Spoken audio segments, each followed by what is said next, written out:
avez bien fait. Vous avez bien fait de cliquer sur cette vidéo. Aujourd'hui, on va parler d'un sujet extrêmement important qui pourrait vous intéresser. De quoi s'agit-il? Il s'agit des clichés, des fossés qui séparent les jeunes résidant en territoire ruraux du monde urbain. Mais pourquoi un tel sujet? Parce que généralement, dès qu'on parle de ces jeunes, on pense essentiellement par association d'idées aux problèmes de cette catégorie. On pense uniquement aux problèmes de cette catégorie. Chômage, pauvreté, marginalisation, exclusion, manque de perspective, abandon scolaire, analphabétisme, etc. On pense également à leur façon de parler, leurs croyances et pratiques religieuses, comme si ces jeunes représentent un groupe homogène. Mais on n'en finit pas. On n'en finit pas. Dès qu'on parle de ces jeunes, on pense forcément à des gens qui ne s'attardent pas en ville parce que habitant pas miser la ville, des jeunes qui font face à des difficultés structurelles importantes comme les moyens de communication, des jeunes qui n'ont quasiment accès à des services essentiels de base tels que l'électricité, l'eau portable, la santé, le réseau d'Internet, etc. En gros, on pense à une jeunesse dont sa situation est particulièrement alarmante, décriante en ce qui concerne les possibilités éducatives et professionnelles. Cette masse de jeunes, cette catégorie de jeunes qui vit aujourd'hui dans un monde dit à part, fermé et isolé, représente bien le cliché de nèg en dehors. Nèg en dehors, c'est bien chaud. Femme en dehors, c'est bien chaud. Ah, c'est nèg en dehors pour ta vrai. Mais attention, derrière cette apparente uniformité, je pense que la réalité est beaucoup plus complexe. Parce que ces jeunes sont aussi celles qui marchent 4 heures par jour pour aller à l'école et en revenir. Ces jeunes ont peut-être 20 ans, 25 ans, 30 ans. Ces jeunes sont aussi catholiques, vaudouisants, baptistes. Ces jeunes sont celles qui, malgré tout, arrivent à s'affranchir du phénomène de reproduction sociale et parviennent à avoir un très bon parcours scolaire. Un très, très bon parcours scolaire. Cependant, on les considère comme des jeunes fragilisés individuellement et collectivement. Mais ces clichés, à mon avis, trouvent leur sens dans notre histoire même en tant que peuple. Histoire où l'esclavage joue d'ailleurs un rôle important, un rôle de fil conducteur. C'est l'opposition stérile entre deux mondes. D'un côté, le monde urbain dit moderne qui serait tout, et de l'autre côté, le monde rural dit archaïque qui ne serait rien, et qu'il faudrait dire quoi faire, qu'il faudrait dicter quoi faire. Mais d'où viennent ces clichés? Comment distinguer aujourd'hui, comment réussir à distinguer aujourd'hui certains clichés de la réalité? De qui parle-t-on lorsqu'on parle de jeunes du milieu rural? Existe-t-il une jeunesse rurale ou des jeunesses?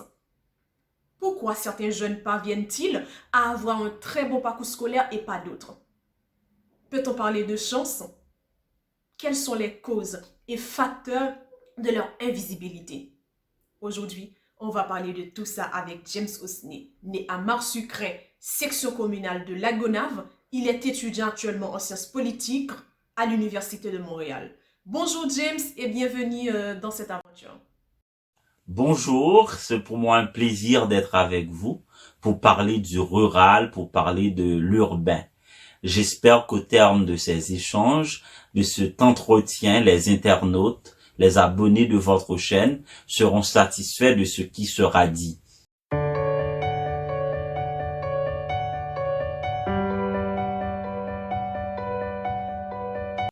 Ben, je suis né à La Gonave, dans une petite localité qui s'appelle Marsucrin. J'y ai fait toutes mes études primaires, de préscolaire à la 6e année. Après la 6e année, j'ai dû me rendre à Lansagalais pour poursuivre mes études secondaires. Et c'est là que j'ai fait toutes mes classes secondaires de 7e année à la philo. Je dois vous dire que c'était pour moi une première migration parce que la réalité de Lansagalais était complètement bon, je vais pas dire complètement, était partiellement différente de celle de Marsucrin. après la philo, comme il y avait pas d'université à la Gonave, j'ai dû me rendre à Port-au-Prince pour les études universitaires. À Port-au-Prince, j'ai étudié la diplomatie et les relations internationales, puis la sociologie. Quelques années après mes études à Port-au-Prince, je me suis rendu au Canada où je vis actuellement pour des études en sciences politiques. Donc, actuellement, je suis étudiant en sciences politiques à l'Université de Montréal.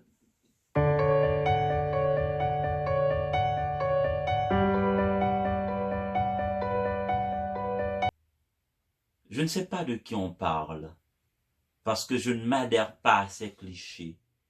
Pour moi, ces clichés n'ont pas de fondement, pour plusieurs raisons. Parce que les causes sur lesquelles ils sont fondés ne tiennent plus. Avant, on disait qu'on était Mounandéa parce qu'il n'y avait pas d'électricité dans les campagnes, il n'y avait pas de salle de cinéma, il n'y avait pas de gros centres culturels ou de grands espaces culturels, il n'y avait pas de bibliothèque, il n'y avait pas de l'Internet, etc. Oui, il n'y en a pas jusqu'à aujourd'hui, mais si on prend la réalité des grandes villes d'Haïti, vous allez remarquer qu'il n'y a pas d'électricité. L'Internet est rachitique. Il n'y a pas de bibliothèque. Il n'y a pas de salle de cinéma. Il n'y a pas de grands espaces culturels. Donc ces clichés tombent. Il n'y a pas lieu de parler aujourd'hui de Mounandéa et Moun-la-Ville. Mais il y a un autre facteur qu'on peut considérer, à savoir l'interpénétration du rural et de l'urbain. Vous allez voir qu'il y a des gens qui viennent des grandes villes, qui vont dans les campagnes et vice-versa. Donc il y a un échange entre l'urbain et le rural qui fait tomber ces clichés. C'est pour cette raison, je ne sais pas de qui on parle aujourd'hui quand on parle de Mounandéa, Moun-la-Ville.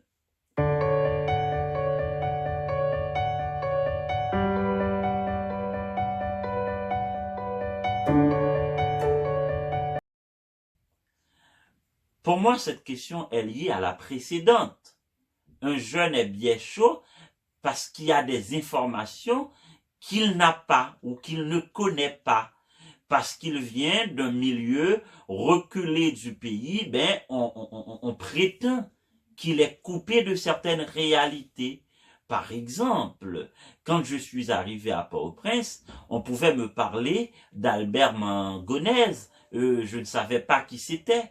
On pouvait me parler de Silvio Cator. Je ne savais pas qui c'était.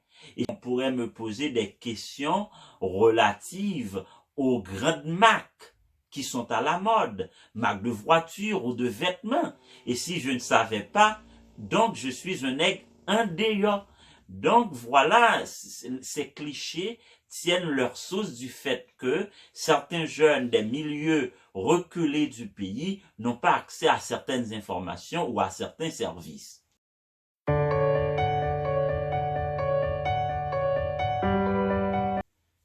Je pense que pour parler de la généalogie ou de l'origine de ces clichés, il serait peut-être intéressant de remonter jusqu'à l'époque coloniale, en considérant les Bossals et les Créoles. Les Bossals sont ceux qui viennent de l'Afrique, qui n'ont pas été socialisés selon les références et les paramètres culturels de la colonie, selon les réalités sociales de la colonie, tandis que les Créoles, ce sont ceux qui s'y sont nés. Donc, on dit que tu es Bossal parce qu'il y a une réalité ici que tu ne connais pas. Donc voilà, et d'où viennent ces clichés. Mais maintenant, qu'est-ce que cela me fait? Je ne pense pas que cela me fait quelque chose de négatif.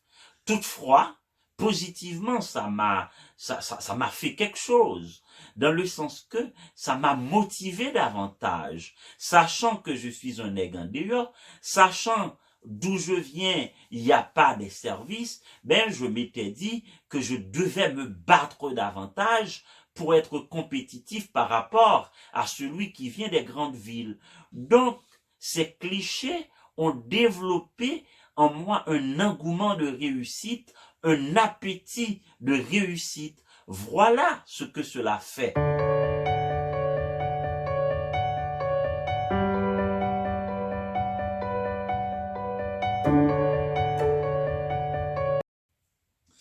Je pense qu'à cette question, je dois nuancer.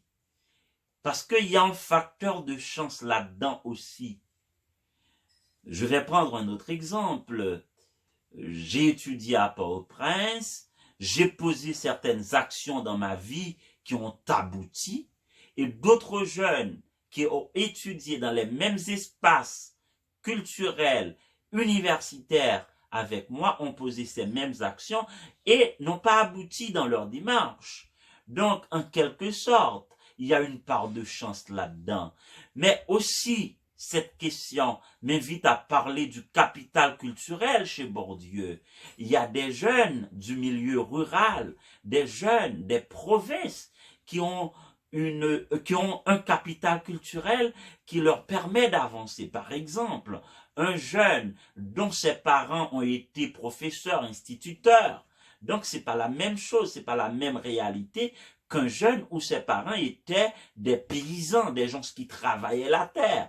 Vous voyez? Donc, il y a des jeunes qui ont fait des études brillantes parce qu'ils ont hérité de quelque chose de leurs parents ou de leurs proches, mais malheureusement d'autres n'avaient pas cet héritage-là.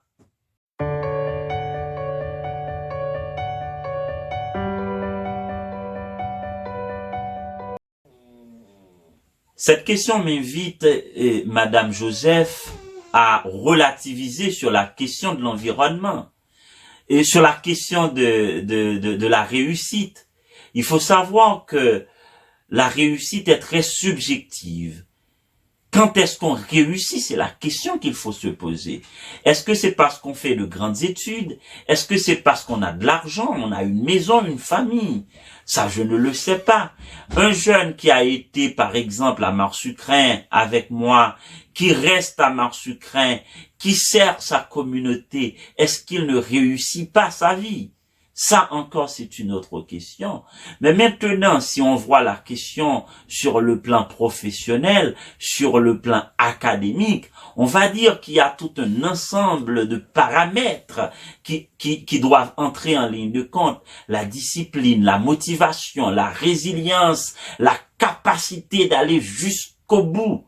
Donc, ce sont des facteurs. Moi, si je suis aujourd'hui étudiant à l'Université de Montréal, c'est parce que j'ai été résilient, c'est parce que je suis motivé, parce que je suis discipliné.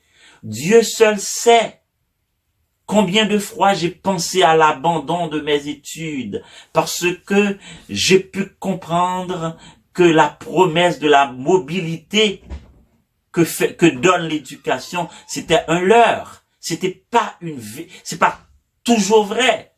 Donc, vous voyez, il y a la discipline qui rentre en ligne de compte pour parler de réussite sur le plan académique et professionnel.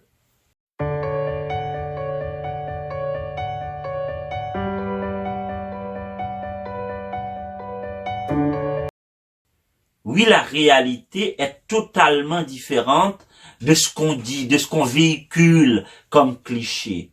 Et pour faire cette distinction, il faut aller à la rencontre des gens, mais en mettant de côté les préjugés et les prénotions.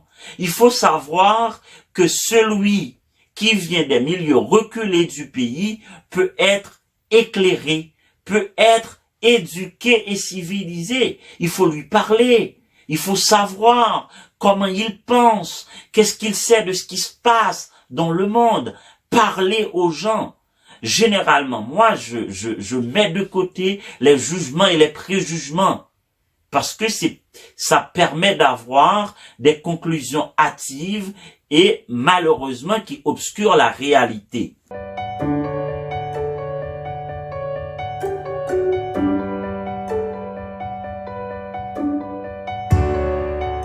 Pour être quelqu'un venant du milieu rural, je dois vous dire, Madame Joseph, que les gens des milieux ruraux, des milieux reculés du pays, sont des gens qui sont honnêtes, loyaux, respectueux, respectables, mais surtout solidaires. je mets l'emphase sur ce mot, solidaire. Par exemple, dans mon quartier où je suis né à Marsucrin, il y a un partage de nourriture dans le village entre les voisins.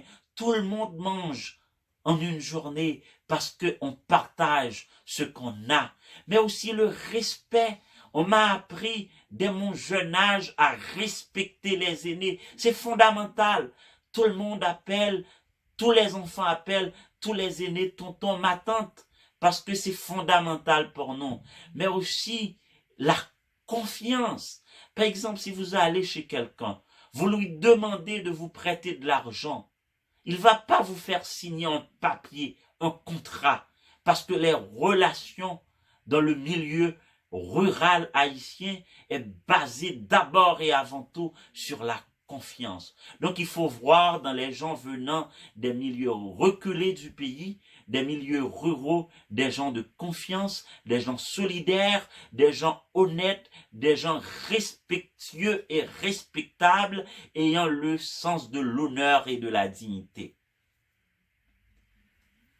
Merci Ghislaine pour cette invitation. J'espère qu'on a eu un très bel entretien et que les internautes ont appris quelque chose de ce qui a été dit.